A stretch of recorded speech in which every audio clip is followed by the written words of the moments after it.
2 hari yang lalu, ada seorang bapak-bapak duduk di rumah makan, memanggil teman, kamu buat baleho, kamu urus ini, kamu urus ini, kamu urus ini 50 juta. Pernah ketemu dengan Pak Anies Baswedan? Tidak. Ada hubungan pribadi personal? Tidak. Kamu diangkat menjadi tim relawan? Tidak. Lalu untuk apa kamu keluarkan modal untuk buat baleho, tolong ini, support ini? Saya sudah muak, saya ingin perubahan. Ada orangnya, real. Berapa banyak orang Indonesia seperti ini yang tidak terorganisir. Berangkat dari lubuk hati yang paling dalam. Andai mereka menyaksikan kita hari ini, apa yang ingin Mas Anies katakan pada mereka? Saya ingin sampaikan itu adalah sebuah amanah kepercayaan akan kita kerjakan sama-sama. Dan doakan agar kami semua ini didekatkan dengan istiqomah. Amin. Didekatkan dengan ikhlas. Amin. Dalam menjalani ini. Dan itu adalah... Amin atau qabul? Amin. Amin. Aminnya yang mantap. Amin. Sekarang di beberapa kantor, itu ghairil maghdubi alaihim waladdallin. Sudah takut bilang amin. Dan saya juga baru sadar tadi pagi, bahwa ternyata acara debat tadi malam itu tidak lagi berdoa, mengheningkan cipta. Mengheningkan. Kenapa jadi tidak ada doa? Tapi saya juga baru sadarnya pagi. Pada malam tadi malam itu cuma ketika mengheningkan cipta, kita diam semua.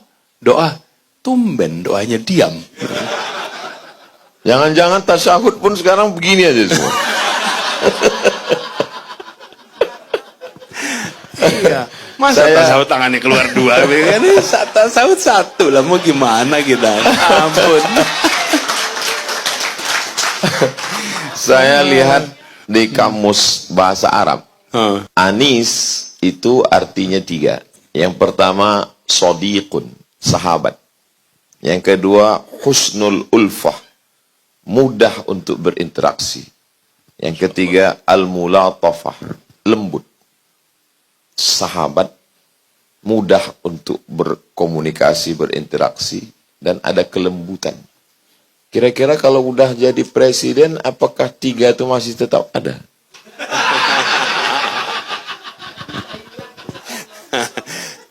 Gini insya Allah. Kalau kemarin ada, insya Allah besok ada.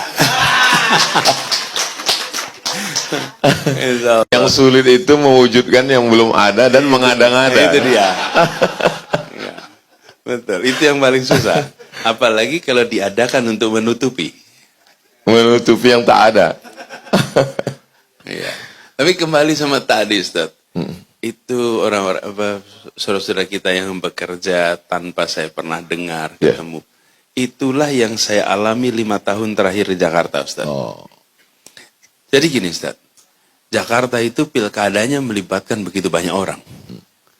Sehingga kemanapun perjalanan saya, di bandara, dimanapun, hampir selalu kalau perjalanan, berjumpa dengan orang-orang yang akan mengatakan begini, Pak, saya dulu ikut. Pak, dulu saya datang. Pak, dulu saya menjaga di sini. Menjaga TPS di sini. Dulu saya berangkat ke Jakarta. Itu sesuatu yang selalu saya alami. Pernah saya ke Mataram. Maka Mataram itu urusan peresmian gedung sekolah yang Jakarta membantu karena ada gempa waktu itu. Nah itu saat ketika pulang, supir mobil yang kami sewa, itu minta foto. Pak Anies boleh nggak foto bareng? Ya tentu boleh kan foto bareng.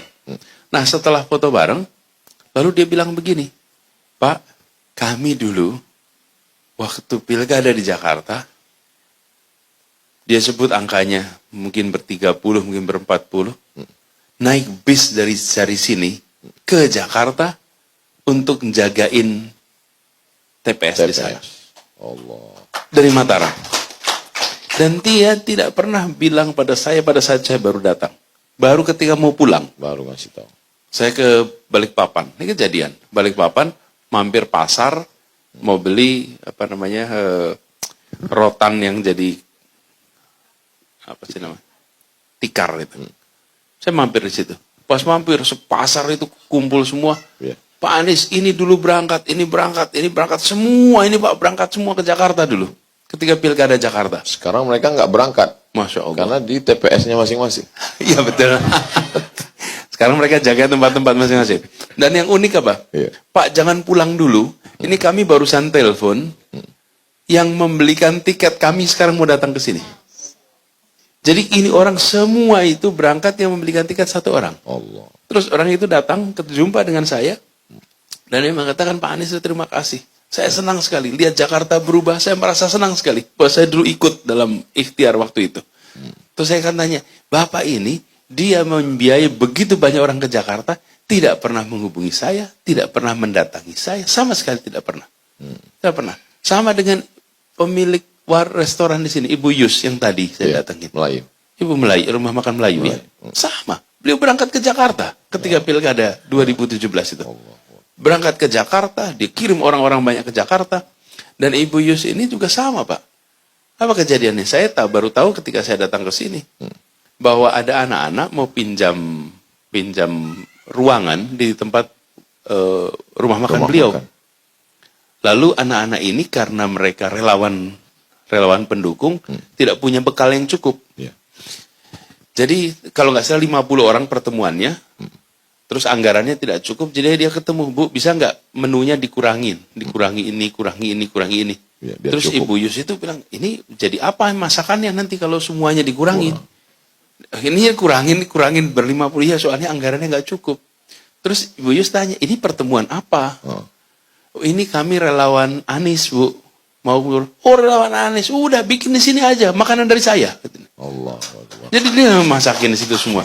Sesudah itu dia pesan, siapapun relawan Anies yang bikin acara apapun pakai rumah makan saya. Allah.